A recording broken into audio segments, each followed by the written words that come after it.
Este es el contenido de la charla planteada. Listo. Y dentro de los objetivos tenemos reconocer la importancia anatómica del retroperitoneo, describir límites, zonas y compartimientos del mismo, puntualizando las relaciones anatómicas de cada órgano retroperitoneal y presentar los principales abordajes quirúrgicos del retroperitoneo. A manera de introducción, tenemos desde el siglo XVIII, por Giovanni Battista, se iniciaron las descripciones acerca de la anatomía del retroperitoneo, inicialmente describiendo un linfoma en una paciente de 69 años. Ya para 1817 se describe la fase perirenal como un órgano independiente del riñón.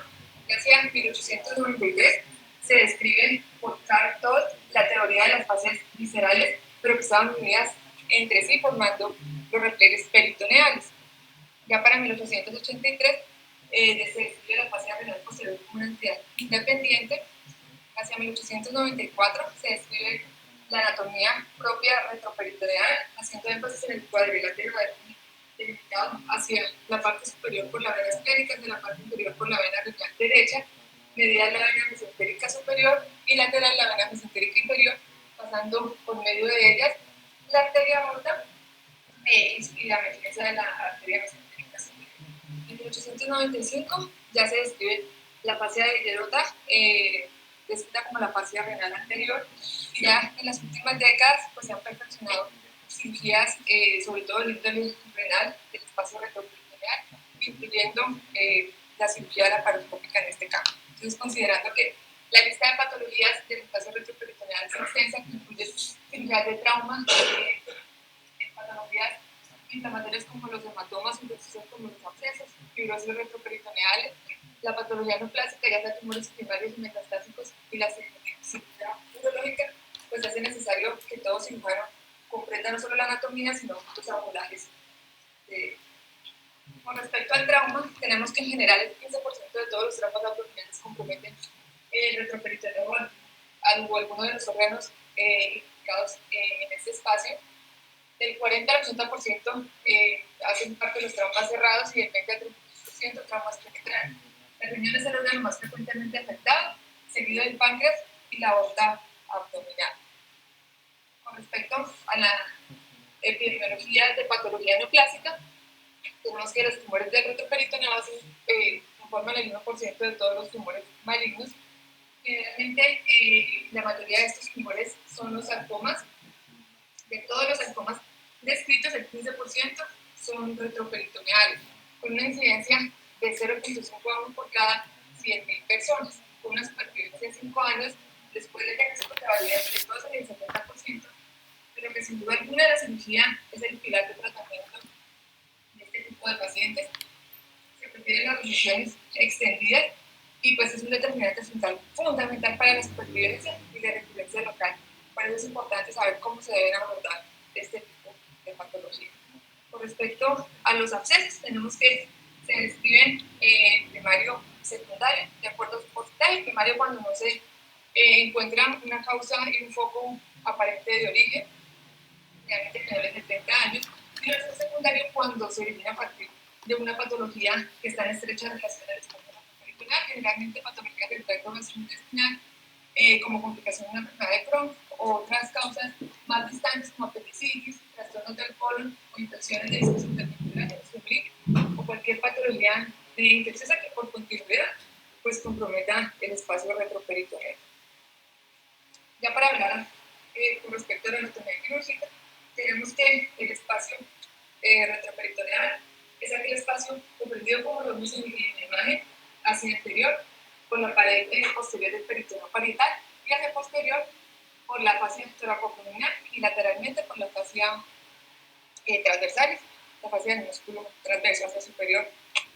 El músculo diafragma, los pilares hacia inferior, las crestas ilíacas, el saco pélvico y pues en general la pelvis. Con respecto a la fascia toracolumbar, es aquella fascia que recubre los músculos de la pared posterior del abdomen, como lo vemos en la imagen.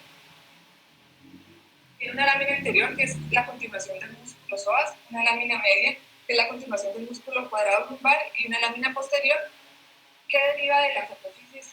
Es que los estados van a confluir y van a formar la fase transversales, que es la que va a continuarse hasta la pared anterior del abdomen. Inicialmente tenemos esta clasificación que la propuso Mull y Coles, sobre todo en pacientes con trauma retroperitoneal, lo que propone una clasificación sencilla y que nos permite tomar decisiones en pacientes, como ya lo mencioné, un trauma rápido, pues para evitar procedimientos críticos largos, complejos, que solamente identificando la zona ya nos dé como una dirección a lo que debemos hacer. Entonces, en trauma tenemos la zona 1, que es la zona centromedia delimitada hacia la parte superior por el músculo diafragma, hacia la inferior por el promotor de sangre y hacia los laterales por los músculos psoas-ilíacos. En ella se incluye la aorta abdominal, la vena cava como grandes vasos, la vena cava anterior, páncreas y parte del duodeno. Las dos zonas laterales, derecha e izquierda, están delimitadas hacia superior por el músculo diafragma, hacia medial, pues, hacia la dirección inferior, perdón, las piezas ilíacas, y hacia el lateral, pues, los músculos psoas-ilíacos. También encontramos los colon, los glándulas suprarrenales y el colon ascendente y descendente, respectivamente. La zona 3 es la zona pélvica, que inicia por debajo de la bifurcación de la arteria aorta, está delimitada hacia la pared anterior por el espacio prevesical, hacia inferior sobre el sacro, y hacia lateral por la pelvis ósea. En ella encontramos todo el colon retroceptor, los vasos ilíacos y todos los órganos urogenitales. Sin embargo, cuando hablamos de patologías como tumores, abscesos, procesos infecciosos, pues vamos a hablar que el retroperitoneo hace parte de un compartimento que es muy complejo y que se subdivide a su vez en tres compartimientos: compartimiento pararrenal, perirenal y posterior pararrenal, delimitado, como miramos en la imagen, pues el retroperitoneo tiene su compartimiento anterior por la pared posterior del peritoneo parietal y hacia posterior por la fascia perirenal anterior. En ella encontramos el duodeno, el páncreas y el colon ascendente y descendente respectivamente. Con el espacio del compartimento perirenal pues está delimitado hacia anterior por la fascia perirenal anterior y hacia posterior por la fascia perirenal posterior. Encontramos pues los riñones, las glándulas suprarrenales y las primeras funciones de los ureteres. Y ya con el compartimiento posterior pararrenal está delimitado en su pared anterior por la fascia peritoneal posterior y hacia posterior por la fascia transversal. En ese compartimento solo encontramos grasa y tejido fibroso. Esto es lo que ya les había mencionado. Entonces, con respecto a los abordajes retroperitoneales, los hemos clasificado en miras a mejor entendimiento transabdominales y extraperitoneales. Vamos a hablar de cada uno de ellos. Bueno, a grandes rasgos, tenemos que saber que el cirujano debe usar la incisión correcta para cada procedimiento dependiendo de la patología que lleva al paciente al procedimiento quirúrgico. Debe estar familiarizado con todas las vías de acceso, ya sea retroperitoneal o transperitoneal, y que finalmente pues, la patología dictará el acceso más lógico para evitar complicaciones anatómicas y complicaciones pues, de todos tipos. Con respecto a qué ventajas tiene la abordaje extraperitoneal versus el transperitoneal, pues tenemos que nos va a brindar un acceso al riñón en general a todos los órganos del retroperitoneal, que nos da una vía sin tener un acceso a la cavidad peritoneal y evitar derrame de líquido dentro de la cavidad cuando hay abscesos y procesos infecciosos. Y que finalmente la vía de abordaje pues, depende de la experiencia del cirujano y del procedimiento que se va a realizar, como ya les habla de ello. Tenemos varias incisiones en la pared anterior del abdomen, todas ellas nos permiten acceder al espacio retroperitoneal. Dentro de las laparotomías verticales, la media supra y intravertical, la laparotomía paramedial, la laparotomía intervertebral, la laparotomía vertical y la laparotomía parapectal y intravertical, pues hacia la derecha o izquierda. Dentro de las laparotomías transversales se incluyen la transversal lateral, la transversal derecha, la incisión transversa en el flanco derecho, como vemos en la imagen, la incisión de horizontal y la incisión de panestría. Estas son otras incisiones oblicuas que también nos permiten acceso a la cavidad retroperitoneal. Una incisión subcostal unilateral o bilateral, incisión subcostal derecha, la incisión de marmona típica y la incisión de acceso al uretero. Es un chorro la número 1. Sí, señor.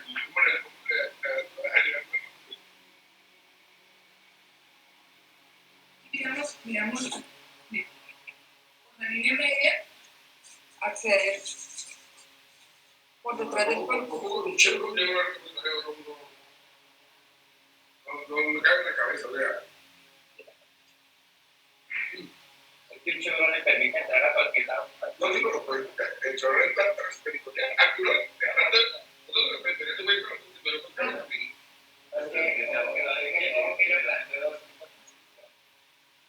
Al retroperitoneo yo puedo llegar transperitoneal. Uno puede llegar a un torneo sin necesidad de pasar por el torneo, pero con el chorro se deja comprar. Estas son las primeras. Estas son para las primeras, las secundarias transperitoneales.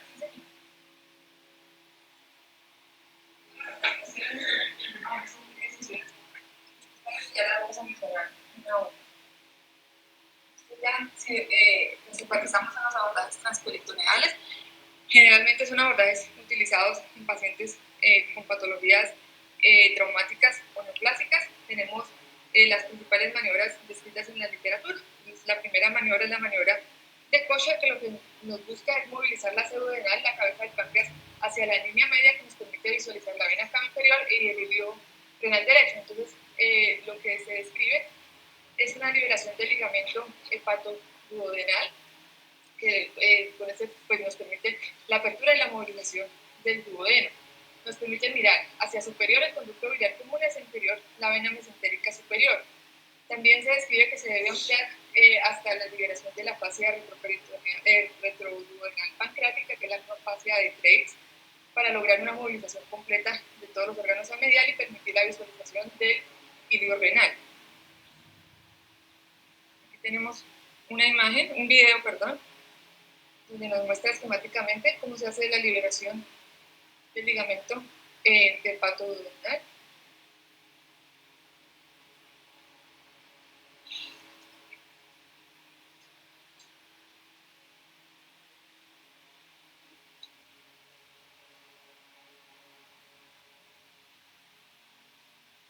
Sus físicos de ustedes con la tijera, yo les recomiendo, siempre empiezan, oye, primero es un par de tenis alzo, para que levanten y que tengan, y puedan meter el corte, no ven y encuentro de pronto atrás con la cama. El pellizco primero. Fíjense que hacer una liberación romba.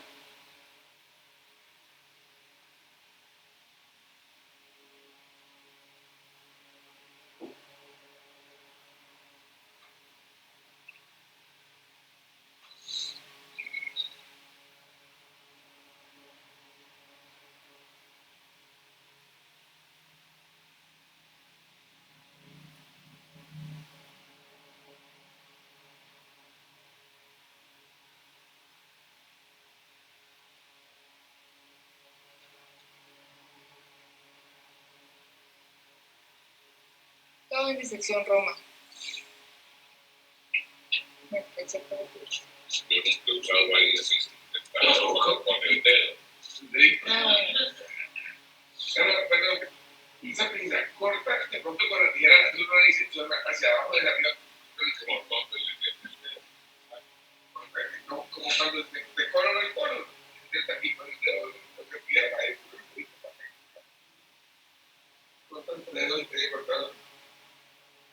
Bueno, la maniobra de Kosher modificada es la misma maniobra que habíamos hecho y se adiciona, pues que se extiende la incisión del peritoneo hacia, digamos, en dirección caudal, hacia la fascia del colon ascendente. Entonces, eso nos permite pues, movilizar el colon derecho hacia medial y nos permite pues, una visualización de la vena cava inferior, el riñón derecho, el ilio renal y los vasos ilíacos de ese mismo lado. La maniobra de Cattle-Brush, pues se describe como el inicio de una incisión del peritoneo parietal a lo largo del ciego y de forma ascendente y hacia cefálico pues, colon ascendente hasta llegar hasta el ángulo hepático, dividir la fascia de TORC y posteriormente llegar hacia el duodeno y hacer pues, la maniobra que ya hemos mencionado de la liberación del ligamento hepatoduodenal. Esto pues, nos permite también movilización de todas las estructuras anatómicas hacia medial, pues visualizando las estructuras que ya les había mencionado. Aquí miramos un video de esta maniobra. Aquí ya está todo disecado y solamente nos muestra las estructuras que se pueden visualizar. La pseudodenal posterior,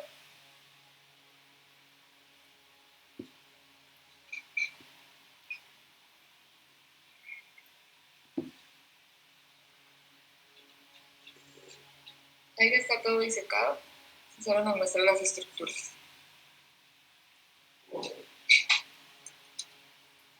La otra maniobra descrita es la maniobra de Mattox, que lo que se describe es una incisión en el peritoneo lateral, a lo largo iniciando desde el ángulo esplénico, el colon descendente y el sigmoide en la porción superior, dividiendo la fascia de TORC, llegando pues cuidadosamente al vaso y liberando los ligamentos esplenoduodenal y espleno-diafragmático, incluyendo pues la cola del páncreas, lo que nos permite es pues, movilizar todas las estructuras hacia medial, visualizando pues sí, todo lo del lado izquierdo en sentido anterior-medial. El riesgo pues está en la lesión del vaso, principalmente en la liberación de los ligamentos descritos.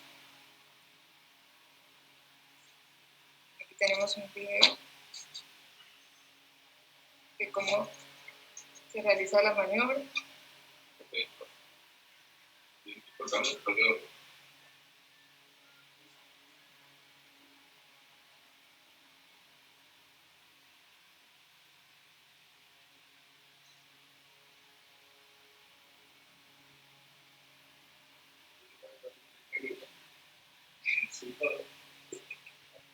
El procedimiento es importante con la actividad de la secundaria.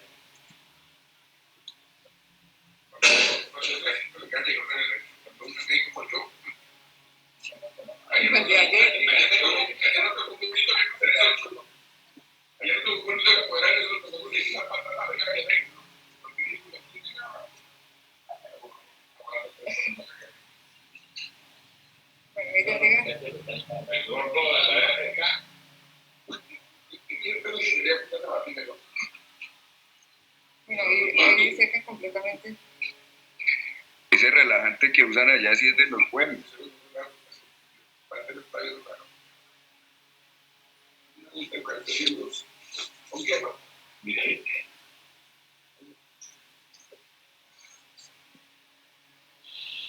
Bueno, ahí termina de liberar todo completamente.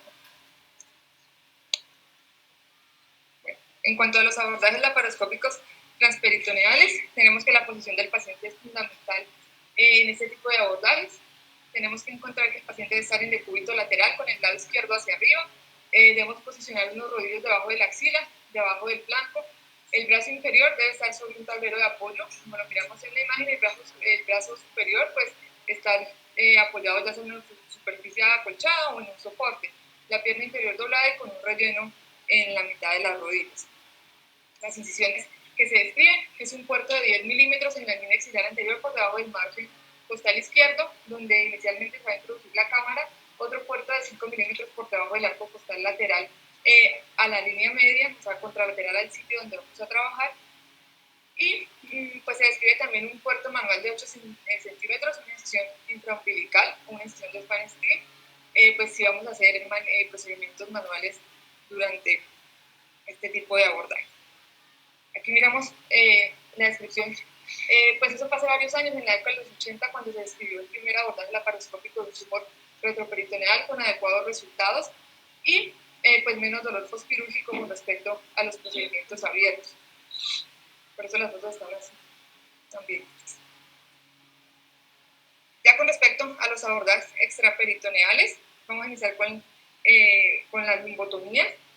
Para estas se necesita una posición de lumbotomía clásica, que es pues prácticamente la misma posición que ya habíamos descrito con los apoyos que habíamos mencionado. Esta posición de lumbotomía clásica nos permite varios abordajes. Empecemos por la lumbotomía dorsal, que esta se describe como ubicar la duodécima costilla y hacer, ubicar así, por debajo de ella, ubicamos las apófisis espinosas más o menos 6 centímetros lateral a ella, justo por debajo de la duodécima costilla, hacemos una incisión que empieza en esa localización y se dirige hacia las crestas ilíacas, sí, hasta las crestas ilíacas, seccionando pues inicialmente la lámina posterior de la fascia lumbodorsal y pues luego todos los músculos. Esto nos permite un acceso directo al riñón, como lo miramos en esta otra imagen, generalmente utilizada para cirugías urológicas. La lumbotomía subcostal, con el paciente en la misma posición, se describe una incisión 1 centímetro por debajo de la duodécima costilla, siguiendo el borde inferior de la misma hacia anterior y se incurva la incisión cuando vamos llegando hacia la pared anterior del abdomen. Puede llegar incluso hasta el borde lateral del músculo recto en la pared anterior. Ya había descrito, seccionando los músculos pues, que encontramos en esta localización. Y el abordaje transcostal, que nos describe la misma incisión anterior, pero en el último espacio intercostal. Sin embargo, aquí lo que nos describe es que tenemos que identificar los sitios de incisiones del diafragma, cortarlos y pues evitar acceder a la pleura con esta incisión.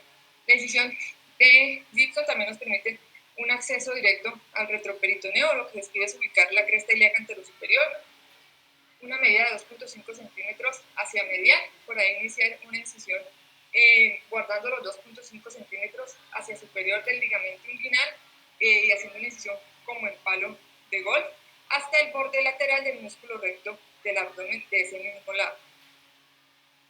Esto pues lo que nos permite es llegar donde el ureter pues cruza los vasos ilíacos.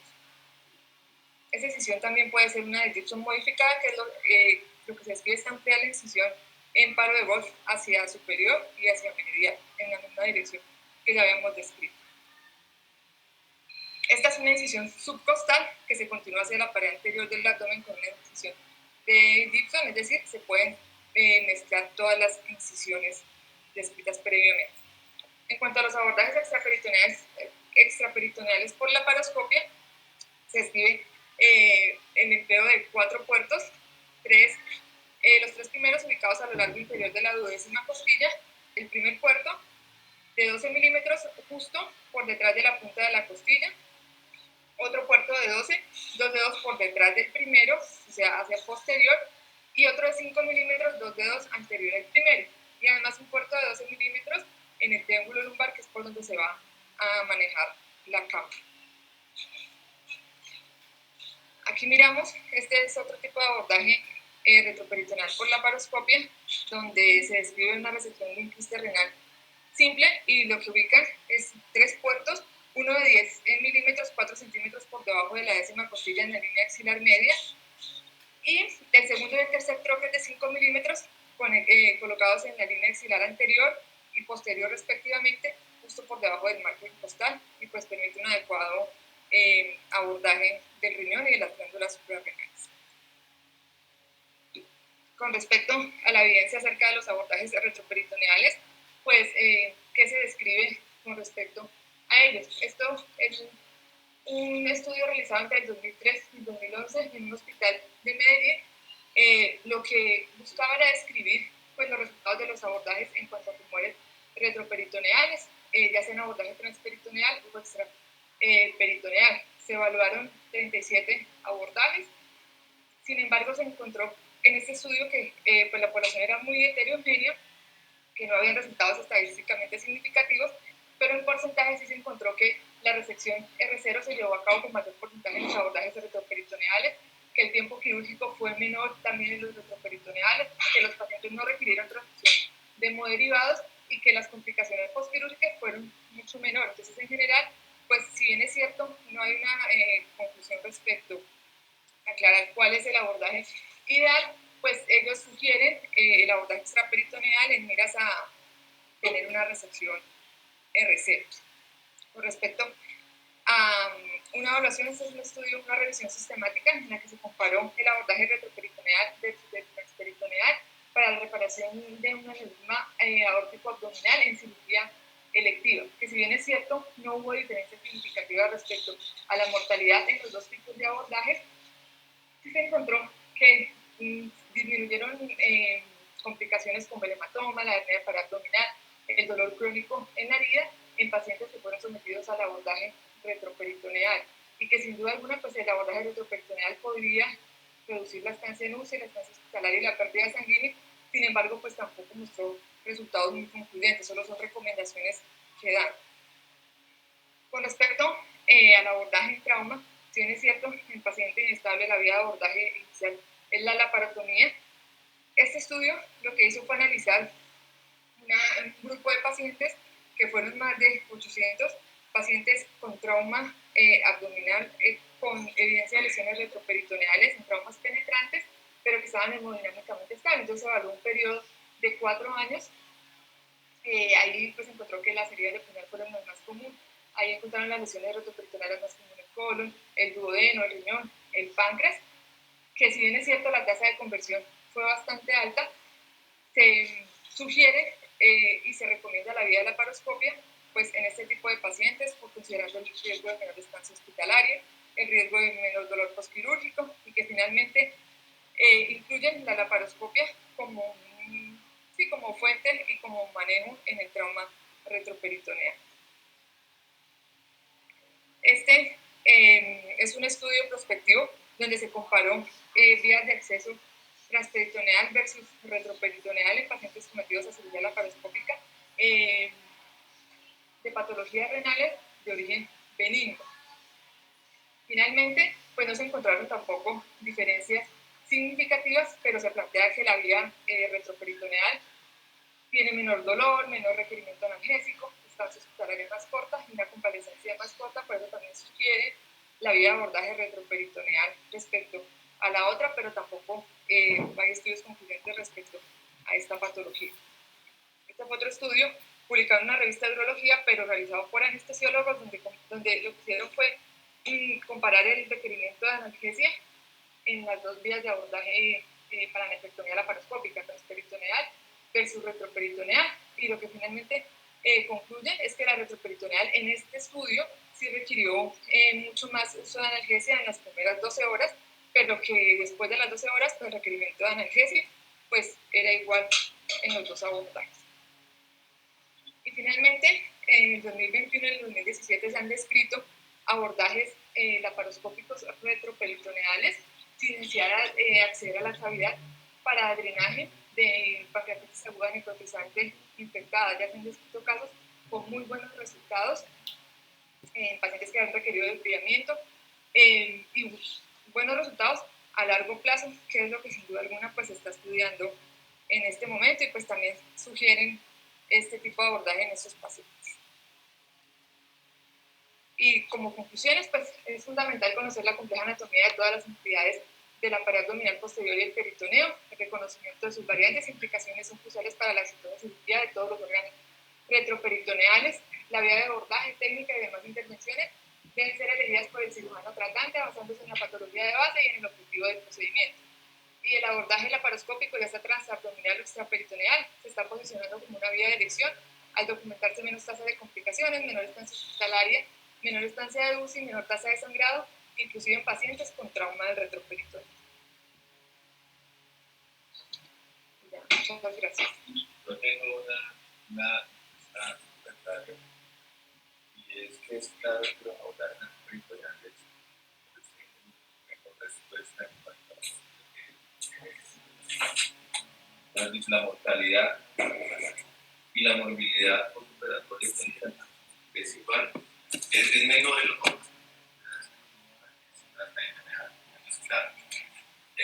Si el abordaje se puede hacer y el cirujano tiene la experticia para hacer, pues es mejor hacerlo peritoneal para el paciente, pero a largo plazo la mortalidad es la misma. ¿Sí? Y me estoy refiriendo a los procedimientos de la aborta y todo que se aplica todos los que realmente la mortalidad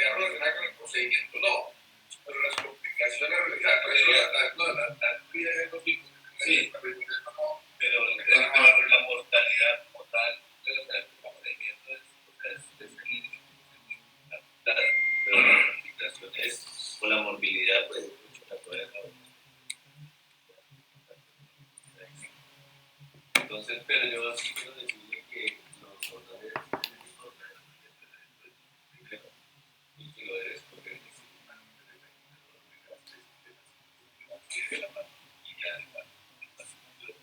pero sí depende de las personas.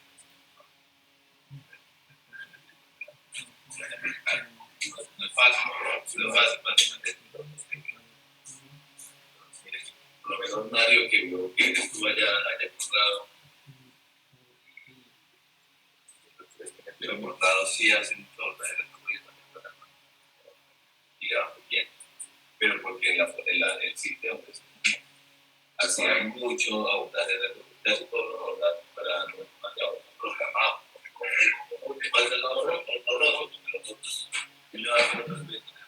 Pero de manera programada.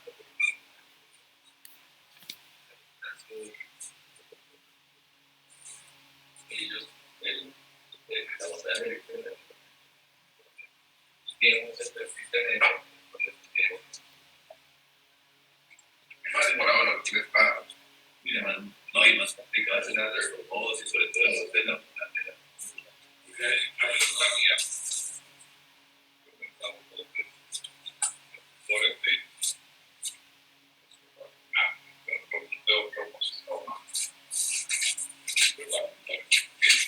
Es resecando la décima de tu iniciación pequeña y es cómoda, facilísima, resecando la décima costilla.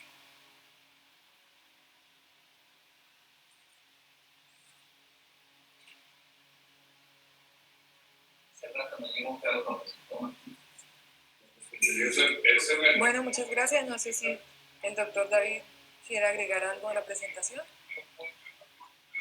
Pues yo no sé si me están escuchando, Tati. Aló.